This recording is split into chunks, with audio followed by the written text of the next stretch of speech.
오늘은 마른 땅으로 요단강을 건너다 라는 제목으로 하나님의 말씀을 전하도록 하겠습니다. 지난 시간에 우리가 여호수아 2장의 내용을 살펴보았는데요. 여호수아가 여리고에 정탐꾼들을 보낸 그런 사건이었습니다. 이제 여호수아와 이스라엘 백성은 요단강만 건너면 바로 가나안이었습니다.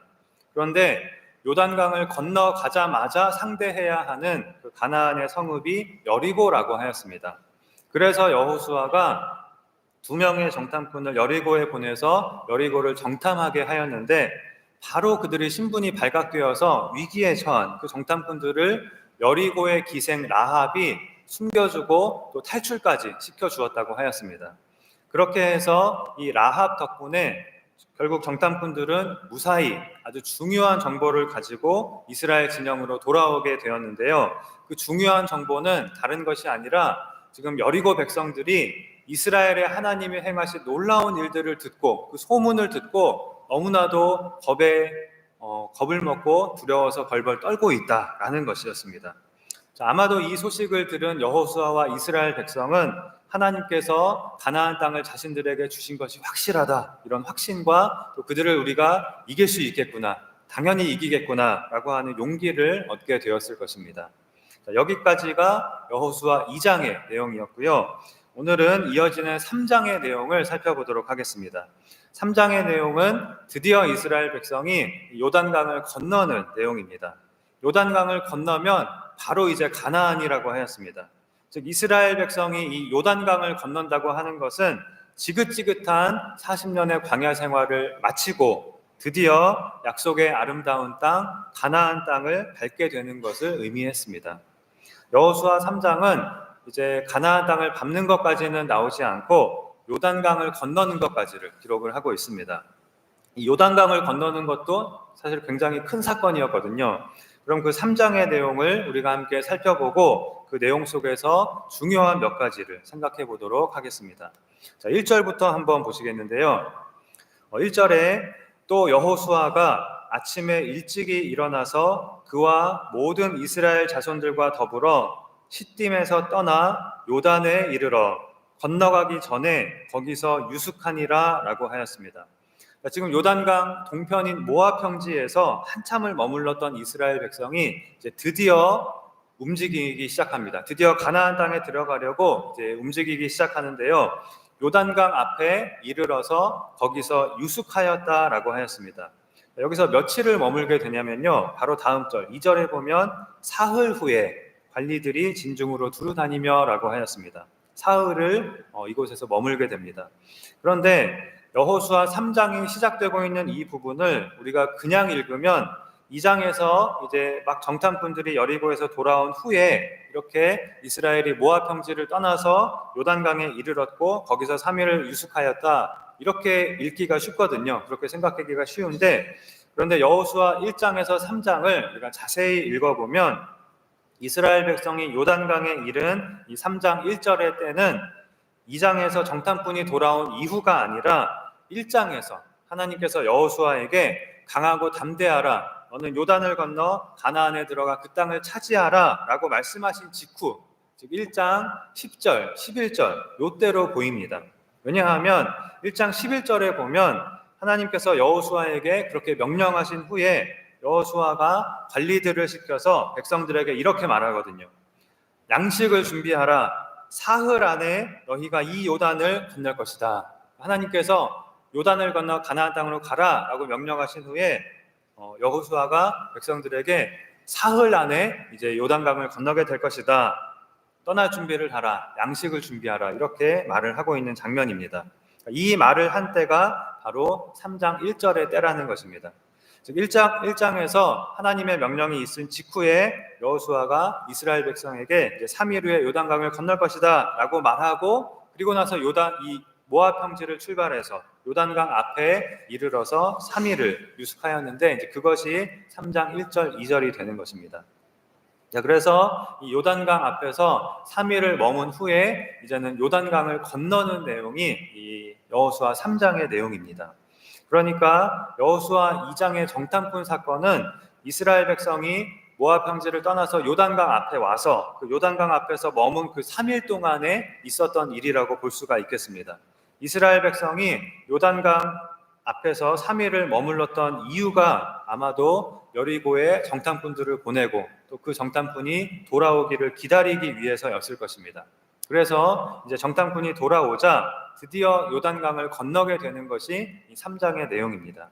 그래서 3장 2절에 보면 이제 요단강에 이른 지 3일이 되었고 그 사이에 아마 정탐꾼들도 돌아왔을 것이기 때문에 드디어 하나님의 명령이 떨어집니다. 하나님께서 여호수아를 통해 지시하신 내용은 3절에 나오는데요. 정리하면 간단합니다. 무슨 지시를 하시는 거냐면 제사장들이 언약궤를 메고 앞에서 가고 백성들은 그 뒤를 따르라. 제사장이 언약궤를 메고 앞에서 가고 백성은 그 뒤를 따르라. 이것입니다. 간단하죠. 그렇게 너희는 요단강을 건너가라 라는 것입니다. 그런데 여러분, 요단강은 강이잖아요. 그리고 지금 이스라엘 백성은 200만 명이나 되는 큰 무리였습니다. 아이들부터 노인들까지 다 있었습니다. 그런데 어떻게 강을 이들이 건너갑니까? 그런데 그냥 건너가라는 것입니다. 5절에 보면 여호수아가 여호와께서 내일 너희 가운데에 기이한 일들을 행하시리라 라고 말하는데요. 그 말대로 하나님께서 기이한 일을 행하사 40년 전 이스라엘 백성이 홍해를 건넌 것처럼 그렇게 이번에는 이스라엘의 새로운 세대가 요단강을 건너가게 됩니다. 하나님께서 홍해를 가르신 것처럼 요단강을 가르시고 이스라엘 백성이 마른 땅으로 요단강을 건너가게 하신 것입니다. 그 자세한 내용은 우리가 뒤에서 살펴보도록 하겠고요. 오늘은 우리가 여호수아와 이스라엘 백성이 마른 땅으로 요단강을 건넌 이 여호수아 3장의 내용을 통해서 하나님께서 우리에게 주시는 말씀이 무엇인지, 우리가 여기서 붙들어야 할 말씀은 무엇인지 몇 가지를 생각해 보도록 하겠습니다. 먼저 첫 번째로 생각해 볼 것은 왜 이 사건이 일어났는가 하는 것입니다. 왜 이스라엘 백성이 요단강을 건너는 이 사건이 여기서 일어났는가 하는 것입니다. 여러분, 이 사건에는 굉장히 이상한 점이 있습니다. 그것은 이 요단강이라고 하는 이 강이 평소에는 수위가 대단히 낮아서, 그러니까 물이 거의 없어서 연중 대부분의 시기에는 사람이 쉽게 건널 수 있는, 이름이 강이지 사람이 쉽게 건널 수 있는 그런 강이었다는 것입니다. 그러나 1년 중에 봄 추수기 동안만큼은 북쪽에 있는 헐몬산의 많은 양의 눈이 녹아내리면서 요단강의 수위가 높아져서 그 시기만큼은 강이 범람을 하였습니다. 그런데 여호수아 3장에서 이스라엘 백성이 요단강을 건넌 때가 바로 이 시기였습니다.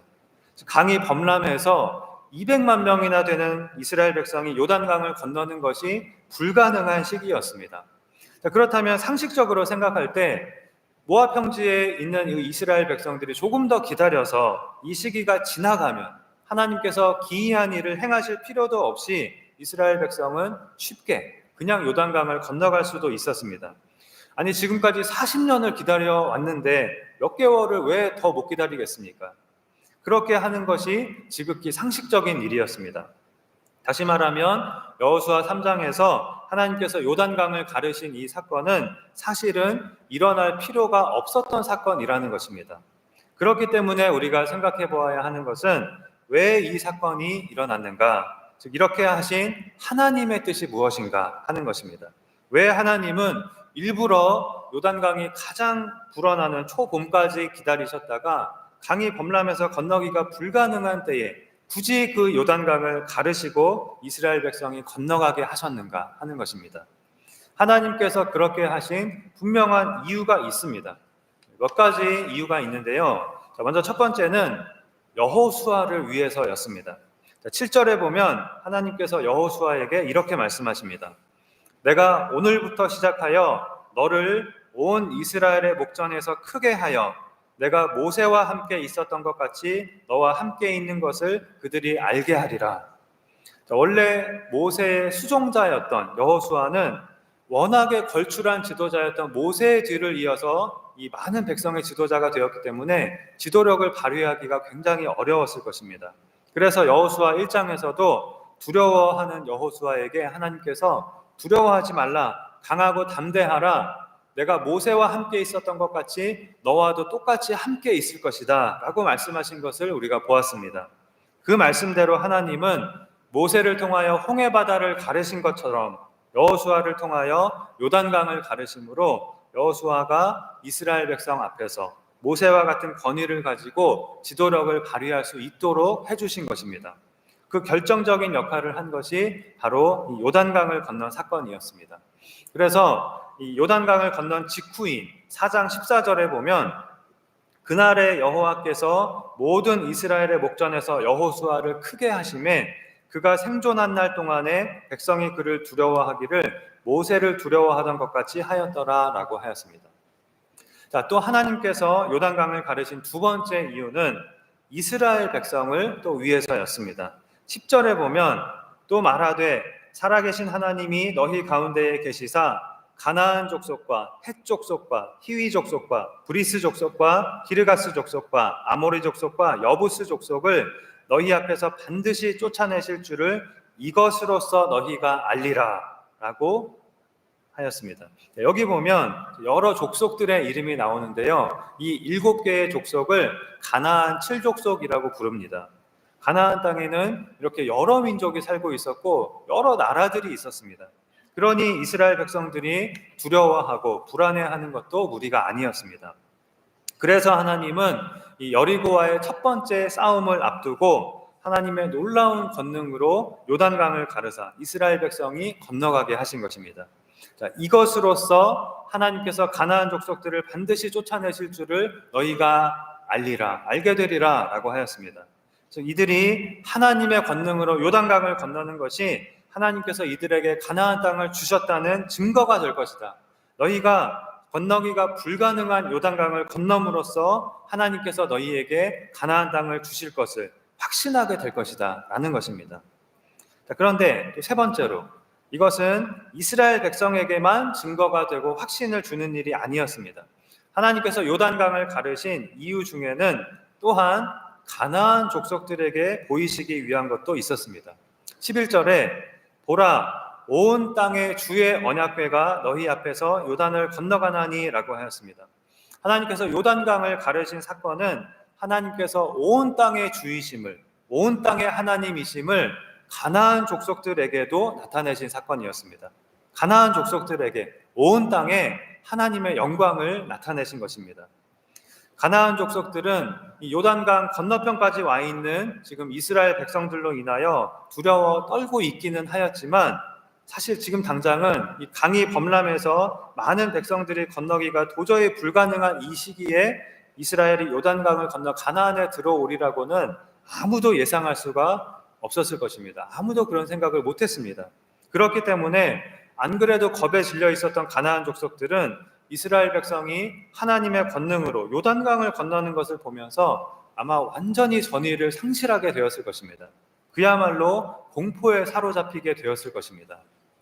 자, 정리하면 하나님은 굳이 요단강을 건너기가 불가능할 때까지 이스라엘을 기다리게 하셨다가 하나님의 놀라운 권능으로 요단강을 가르고 이스라엘 백성이 마른 땅으로 건너가게 하심으로써 첫째 여호수아를 이스라엘 백성 앞에서 모세와 같이 높여주셨고 둘째 이스라엘 백성에게는 가나안 7족속을 이기고 가나안 땅을 차지할 수 있다는 용기, 확신을 심어주셨고 또 셋째 가나안 족속들은 더욱더 두려워 떨고 전의를 상실하게 만드셨습니다. 이것이 여호수아 3장에서 요단강 사건이 일어난 이유입니다. 우리는 이 세상을 살아가면서 하나님께서 하시는 일이 도무지 이해가 되지 않을 때가 있습니다. 하나님께서 우리의 삶에 행하시는 일도 하나님께서 우리를 인도하시는 그 길도 이해가 되지 않을 때가 있습니다. 그냥 쉽게 요단강을 건널 수 있는 가장 좋은 시기에는 요단강으로 인도하지 않으시고 그러다가 굳이 물이 불어나서 강이 범람하게 되었을 때 요단강으로 우리를 인도하실 때가 있습니다. 그럴 때 우리가 기억해야 할 것은 하나님께서 그렇게 하실 때에는 다 이유가 있다는 것입니다. 그렇게 하시는 하나님의 뜻이 있으십니다. 물론 우리는 당장 그 하나님의 뜻을 다 알 수 없을 때도 많습니다. 그러나 한 가지 분명한 것은 하나님은 언제나 우리에게 좋은 것을 주시기를 원하시는 우리의 아버지이시고, 하나님께서 우리를 범람하는 요단강으로 인도하시는 이유는 우리의 유익을 위한 것이라는 사실입니다.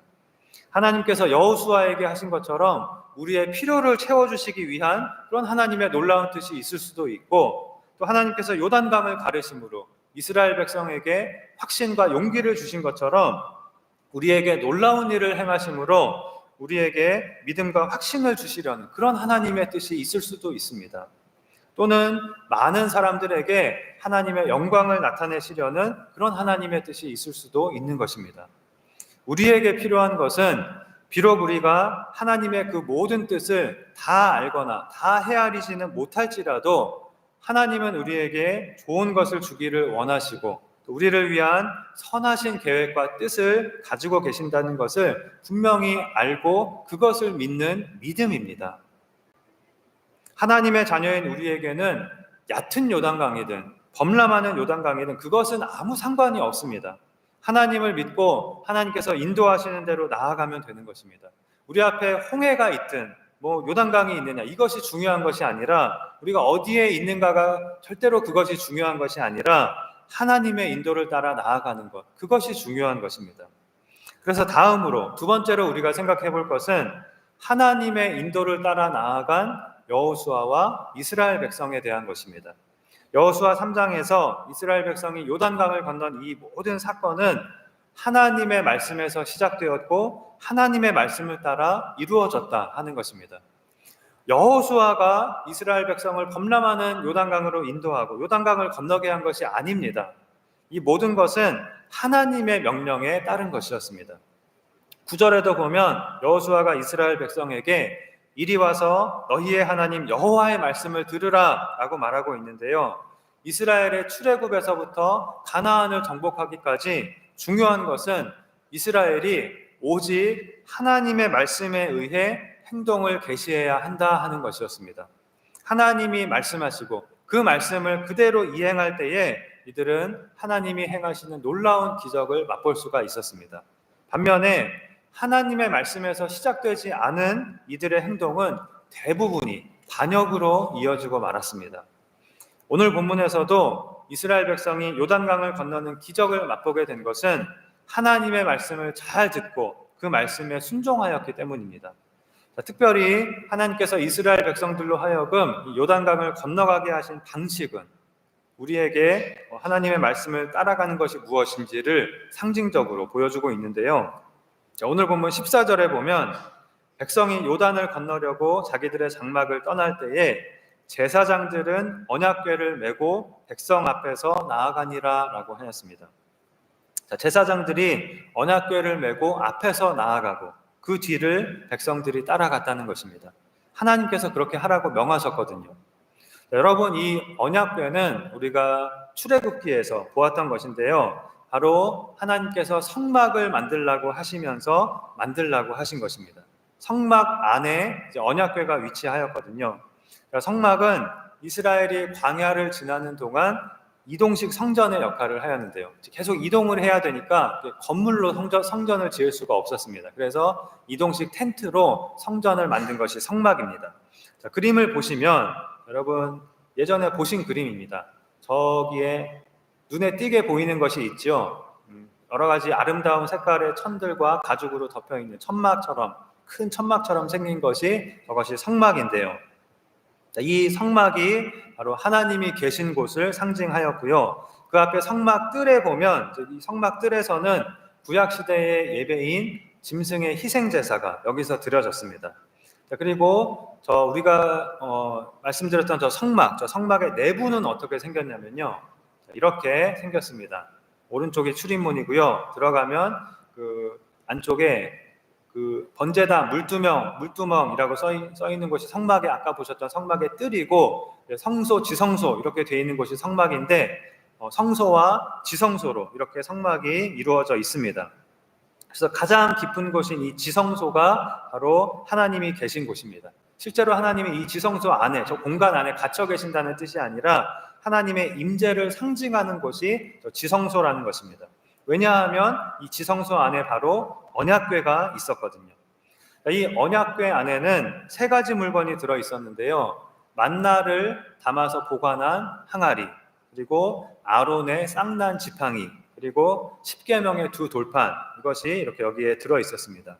그래서 하나님의 말씀인 이 십계명이 들어 있었기 때문에 이 언약궤를 가리켜서 법궤라고도 하고 증거궤라고도 부른다고 하였습니다. 자, 바로 이 하나님의 말씀이 들어있는 언약궤가 지성소에 위치하였고요. 그래서 지성소가 하나님의 임재를 상징하는 곳이 되었습니다. 이스라엘 백성은 광야에서 이동하다가 한 곳에 머물러서 정착을 할 때에는 이렇게 이게 이스라엘 진영, 항상 이렇게 진영이 배치되었습니다. 그러니까 그림을 보시면 항상 성막을 한 가운데에 두고 모든 지파가 성막을 중심으로 진을 쳤는데요. 아까 앞에서 보았던 그림에도 보면 이 성막이 중심에 있는 것이고 성막을 둘러싸서 모든 지파들이 이렇게 항상 이렇게 진을 치고 정착을 하였습니다. 그래서 이것이 정착 시에 이스라엘의 각 지파의 진영을 나타낸 그림이고요. 자, 또 이제 모든 지파가 하나님의 명령에 따라서 이제 이동을 할 때가 있습니다. 정착을 하다가 이동을 하게 될 때에는 성막을 분해해야 되겠지요. 성막을 분해를 해서 저 오른쪽이 진행하는 방향입니다. 성막을 분해해서 언약궤가 나와서 이제 언약궤가 제일 앞에 위치하고 그 언약궤가 제일 앞에서 나아가고 이스라엘 백성은 그 뒤를 따라서 나아갔습니다. 이렇게 하나님의 인도에 따라 나아가다가 또 정착할 때에는 다시 성막이 한 가운데 위치해서 정착하고 이렇게 항상 하였습니다. 그래서 언약궤는 어떻게 생겼냐면 여러분 옛날에 보셨던 그림입니다. 그래서 언약궤인데요. 여기 보면 내 귀퉁이에 금으로 만든 고리가 달려 있고 거기에 채를 끼워 넣어서 사람이 언약궤를 메고서 만질 수는 없고 언약궤를 채만 들고 언약궤를 메고서 이동할 수 있도록 되어 있었습니다. 아무나 언약궤를 멜 수 있었던 것은 아니고 오직 제사장들만 언약궤를 멜 수 있었습니다. 그러니까 이스라엘이 성막을 중심으로 진을 치고 있는 평상시에는 언약궤는 그 성막의 지성소에 이스라엘의 한 가운데에 그렇게 위치하였고요. 행진할 때에는 이 언약궤가 성막에서 밖으로 나와서 항상 언약궤가 제일 앞에 위치하였는데요. 이것은 하나님의 백성인 우리의 삶이 어떠해야 하는가 하는 것을 우리에게 보여줍니다. 하나님 중심의 삶이 반드시 되어야 한다 하는 것입니다. 우리의 삶의 중심에 항상 하나님이 계시는 삶을 우리는 살아야 하고 또 항상 하나님을 따라 하나님의 말씀을 따라 나아가는 삶을 우리는 살아야 한다는 것입니다. 오늘 본문에서 이스라엘 백성이 요단강을 건너는 모습도 역시 그것을 보여주고 있는데요. 제사장들이 이 언약궤를 메고 제일 앞에서 나아가고 그 뒤를 백성들이 따른 것입니다. 이것은 하나님이 앞에서 가시고 백성들은 그 하나님을 따라 그리고 하나님의 말씀을 따라 나아가는 것을 의미하고 있습니다. 3절에서 여호수아는 백성들에게 제사장들이 맨 언약궤의 뒤를 백성들은 따르라 이렇게 말씀을 하시면서 4절에서 또 이렇게 말합니다. 그러나 너희와 그 사이 거리가 2000규빗쯤 되게 하고 그것에 언약궤에 가까이 하지는 말라. 그리하면 너희가 행할 길을 알리니 너희가 이전에 이 길을 지나보지 못하였음이니라. 자, 언약궤와 백성들 사이의 거리가 2000규빗쯤 되게 하라고 하였는데 2000규빗은 900m입니다. 약 1km 정도입니다. 언약궤와 약 1km의 거리를 두고 간격을 두고 따라가라는 것인데요. 그 이유는 백성들이 언약궤에 다가가서 혹시라도 만지기라도 하면 너무 가까이 접근하다가 죽게 되는 것을 방지하려는 그런 의미도 있었지만 만일 앞쪽의 백성들이 언약궤가 너무 붙어 있게 되면 진영 뒤쪽의 백성들이 멀리 떨어진 백성들이 볼 때 언약궤와 백성이 구분이 잘 안 되어서 언약궤가 어디에 있는지 알 수가 없게 되지 않습니까? 그래서 잘 볼 수 있도록 언약궤를 잘 구분해서 모든 백성이 볼 수 있도록 충분한 거리를 두고 따르라고 한 것으로 보입니다. 그래야 모든 백성이 항상 언약궤를 보고 언약궤가 멈추면 함께 멈추어 서고 언약궤가 나아가면 또 언약궤를 따라서 진행할 수가 있기 때문입니다. 자, 또한 너희가 이전에 이 길을 지나보지 못하였음이니라 라고 하였는데요.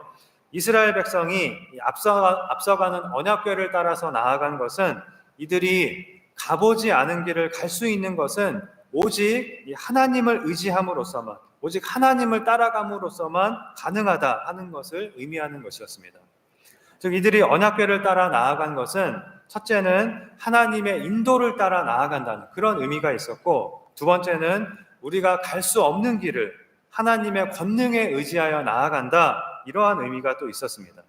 그렇게 이스라엘 백성은 하나님의 인도를 따라 그리고 하나님의 권능에 의지하여 나아감으로 요단강을 건너게 된 것입니다.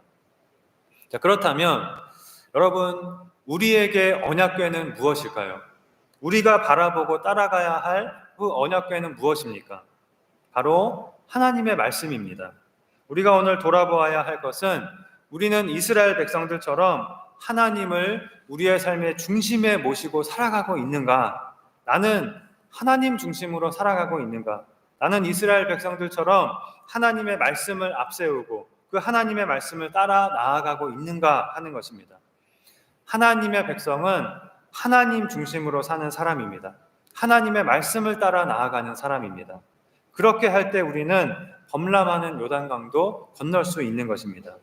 그러나 하나님의 말씀에 앞서서 내가 먼저 앞에 나아갈 때에는 넘어지기가 쉽고 또 잘못된 길로 가기가 너무나 쉬운 것입니다. 자, 그럼 여러분이 이렇게 질문하실 수가 있을 것입니다. 도대체 하나님의 말씀을 따른다는 것이 무엇입니까? 나는 하나님의 인도가 무엇인지도 모르겠고 하나님의 말씀이 무엇인지도 모르겠는데요. 자, 여러분, 우리가 기억해야 할 것은 오늘 본문에서 하나님이 모든 이스라엘 백성이 이 언약궤를 잘 볼 수 있도록 충분한 거리를 두고 언약궤를 따르게 하신 것처럼 하나님은 우리가 잘 볼 수 있도록 그렇게 우리를 인도하신다는 것입니다. 하나님의 말씀으로 우리가 그 말씀을 잘 따를 수 있도록, 잘 보고 따를 수 있도록 그렇게 우리를 인도해 주고 계십니다. 그런데 우리가 그 하나님의 인도를, 그 하나님의 말씀을 따라가기 위해서는 그 하나님의 인도를, 그 하나님의 말씀을 반드시 바라보아야 하는 것입니다. 하나님은 잘 볼 수 있도록 해주시는데 우리가 바라보지 않으면 소용이 없는 것입니다. 우리가 열심히 기도하고 열심히 성경 읽고 말씀을 묵상하고 또 열심히 예배에 참여하고 이렇게 말씀을 듣고 하는 것에 힘쓰는 것이 반드시 필요한 것입니다. 그럴 때 우리는 하나님의 인도를, 하나님의 말씀을 볼 수 있게 되는 것입니다. 그리고 그 하나님의 인도를 따라, 하나님의 말씀을 따라 요단강을 건너 약속의 아름다운 땅으로 나아갈 수가 있게 되는 것입니다. 자, 그래서 마지막 세 번째는 우리가 요단강을 건너 약속의 아름다운 땅으로 나아가자 하는 것입니다. 오늘 본문 15절에서 17절에 드디어 이스라엘 백성이 요단강을 건너는 장면이 나오는데요. 자, 먼저 15절에 요단이 곡식 거두는 시기에는 항상 언덕에 넘치더라. 궤를 맨 자들이 요단에 이르며 궤를 맨 제사장들의 발이 물가에 잠기자라고 하였습니다. 자, 곡식 거두는 시기, 즉 봄 추수기에는 요단강은 항상 수위가 높아져서 범람하였다고 하였습니다. 저 북쪽에서 많은 양의 눈이 녹아내려서 강이 이렇게 높아졌습니다. 이 범람하는 요단강 앞에서 이스라엘 백성이 할 수 있는 일은 아무것도 없었습니다. 그런데 언약궤를 맨 제사장들의 발이 요단강 물에 들어서자 놀라운 일이 일어나게 됩니다. 자, 16절에 곧 위에서부터 흘러내리던 물이 그쳐서 사르단에 가까운 매우 멀리 있는 아담성읍 변두리에 일어나 한 곳에 쌓이고 아라바의 바다 여매로 향하여 흘러가는 물은 온전히 끊어짐에 백성이 여리고 앞으로 바로 건널세라고 하였습니다. 하나님께서 홍해를 가르신 것과는 다른 방식으로 요단강을 가르셨는데요. 자, 여러분이 이 16절을 읽어보시면 좀 무슨 말인가 하실 수도 있는데 쉽게 말하면 강이 상류에서 하류로 이렇게 흐르잖아요. 상류에서 하류로 흐르는데 그 흐르던 강물이 언약궤가 들어선 곳에서부터는 더 이상 흘러가지 못하고 마치 보이지 않는 둑이 있는 것처럼, 보이지 않는 벽이 있는 것처럼 그 지점에서 계속해서 물이 쌓이기 시작한 것입니다. 자, 그리고 그 쌓이는 강물이 하늘 높이까지 이렇게 쌓인 것이 아니고 그 쌓이는 강물은 원래 흐르던 곳으로 계속해서 흘러갈 수가 없으니까 다른 곳으로 이렇게 흘러가게 되었는데, 다른 곳으로 흘러가서 쌓이게 되는데 아담성읍 변두리로 흘러가서 그곳에 쌓였다는 것입니다. 이 아담 성읍은 지금 이스라엘 백성이 있는 곳으로부터 24km나 떨어진 굉장히 먼 곳에 있는 성읍이었습니다. 그러니까 언약궤가 있는 지점에서부터 이렇게 물줄기가 완전히 바뀌어서 엄청난 양의 강물이 완전히 다른 곳으로 아주 먼 곳까지 아담 성읍 번두리까지 흘러가서 쌓이게 되었고, 그리고 이제 하류 쪽으로 흐르던 물은 여기서 상류에서 흘러오지 않으니까 이 하류 쪽으로 흐르던 물은 완전히 끊어져서 마른 땅이 드러나게 되었다는 것입니다. 자, 그래서 17절에 여호와의 언약궤를 맨 제사장들은 요단 가운데 마른 땅에 굳게 섰고 그 모든 백성이 요단을 건너기를 마칠 때까지 모든 이스라엘은 그 마른 땅으로 건너갔더라라고 하였습니다.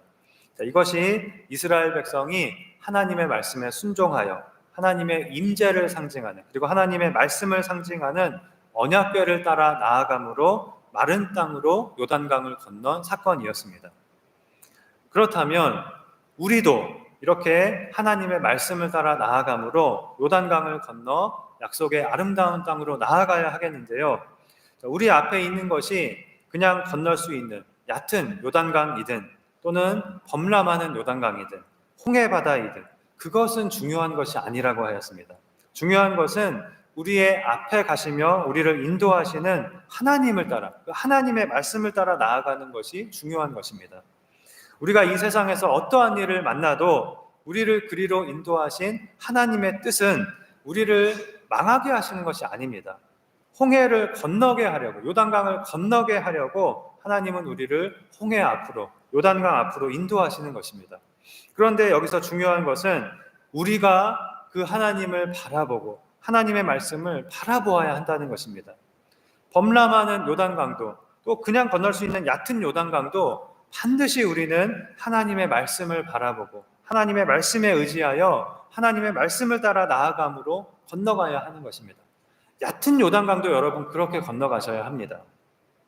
하나님은 이미 우리가 잘 볼 수 있도록 인도해주고 계신다고 하였습니다. 누구나 하나님을 바라보고 누구나 하나님의 말씀을 듣고 누구나 하나님의 인도를 따라올 수 있도록 하나님은 그렇게 인도해주고 계십니다. 그런데 우리가 그 하나님을 바라보고 하나님의 말씀에 귀를 기울여야 하는 것입니다. 그것이 무엇입니까? 말씀드린 것처럼 날마다 말씀 묵상과 기도에 힘쓰며 하나님과 동행하는 삶을 살고 또 예배에도 열심히 나와서 하나님의 말씀을 들어야 하는 것입니다. 여러분 빠지지 말고 최대한 빠지지 말고 열심히 나오셔야 합니다. 주일 예배에만 나오시더라도 일주일에 한 번만 나오시더라도 1년 52주의 설교를 모두 듣는 것하고 중간중간에 빠지면서 듣는 것 또는 빠지는 날이 더 많은 것, 이것은 차이가 있을 수밖에 없습니다. 우리가 하나님의 말씀을 바라보고 하나님의 인도를 바라보는 데에 굉장히 큰 차이가 있을 수밖에 없습니다. 날마다 성경 읽고 날마다 기도하는 것하고 어쩌다 한번 성경 펼쳐서 읽는 것하고는 차이가 있을 수밖에 없는 것입니다. 우리는 반드시 하나님이 나의 삶의 중심이 되시는 하나님 중심의 삶을 살고 늘 하나님의 말씀을 바라보고 말씀의 인도를 따라 나아가는 그런 삶을 살아가야 하겠습니다. 그러면 누구나 하나님의 인도를 따라 요단강을 건너 약속의 가나안 땅에 이를 수 있는 것입니다. 늘 말씀과 기도로 하나님과 동행하는 삶에 힘쓰고 늘 하나님의 말씀에 귀를 기울이고 하나님의 말씀을 바라봄으로 우리의 삶 가운데 어떠한 요단강을 만나든지 하나님의 말씀과 인도를 따르고 하나님의 권능을 의지함으로 마른 땅으로 요단강을 건너 약속의 아름다운 땅으로 나아가는 그런 저와 여러분이 다 되시기를 주님의 이름으로 축원합니다. 기도하시겠습니다. 하나님 아버지, 때로는 우리가 우리의 인생에서 내가 아무것도 할 수 없는 범람하는 요단강을 만날 때가 있습니다. 그러나 하나님께서 우리를 범람하는 요단강으로 인도하실 때에는 우리를 위한 하나님의 뜻이 있다고 하였사오니 그 선하신 하나님의 뜻을 믿는 믿음으로 우리는 무슨 일을 만나도 오직 하나님의 말씀을 따르며 하나님 중심의 삶을 사는 일에 항상 힘쓰게 하여 주시옵소서. 그리하여 언약궤를 따라 나아감으로 마른 땅으로 요단강을 건넌 이스라엘 백성들처럼 언제나 하나님의 말씀의 인도를 따라 나아감으로 우리 앞에 요단강을 건너 약속의 아름다운 땅에 이르는 우리 모두가 되도록 인도하시고 축복하여 주시옵소서. 믿사오며 예수님의 이름으로 기도하옵나이다. 아멘.